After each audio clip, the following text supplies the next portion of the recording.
Landhi town آج سراپا احتجاج رہا اور چیئرمین لانڈی ٹاؤن عبدالجمیل خان کی صدارت میں یعنی ان کی قیادت میں آج اہل فلسطین کے ساتھ کھل کر یکجہتی کا اظہار کیا گیا۔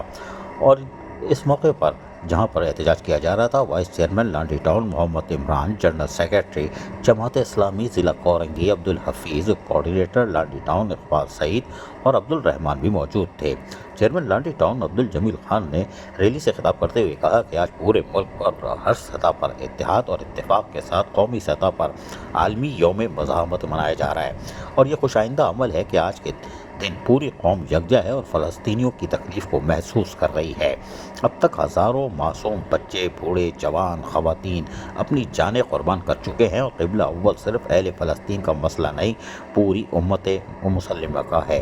اس لیے یہ مسئلہ بھی پوری امت کا ہے۔ اگر دنیا بھر کے تمام اسلامی ممالک ان کے حکمران یکجا ہو کر مزاحمتی جدوجہد کو سپورٹ کریں اور اسرائیل کی جانب سے نسل کشی کے عمل کے خلاف یک آواز ہو کر کھڑے ہو جائیں، تو اسرائیل اور اس کے پشت پر کھڑے امریکہ گھٹنے ٹیک دیں گے۔ نہتے اور بے سر و سامان فلسطینی قبلہ اول کی خاطر تمام قربانیاں دے رہے ہیں۔ ہمیں ان مظلومین کے سیاسی، سفارتی، اخلاقی اور مالی مدد جاری رکھنی چاہیے، اور دنیا بھر میں اس مجرم اسرائیل کا گھناؤنا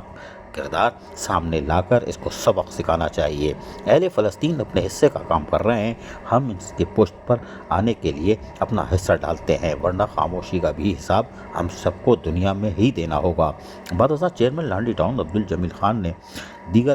اسکول اور لائبریری ڈپارٹمنٹ کے جو مظاہرین آئے تھے ان سے بھی ملاقات کی، خطاب کیا اور ان کی آمد کا شکریہ ادا کیا، جنہوں نے لانڈی ٹاؤن کے تحت فلسطین سے یکجہتی ریلی میں اپنے کردار کو نبھایا، اور ننھے منھے طلباء و طالبات ہو یا اساتذہ کرام ہو، اور یقینی طور پر انہوں نے آج کھل کر فلسطینی عوام سے، ماؤں بہنوں، بزرگوں سے یکجہتی کا اظہار کیا اور شہداء کو زبردست خراج عقیدت بھی پیش کیا۔ عزیز عارف، KBS بلدیاتی نیوز، کراچی۔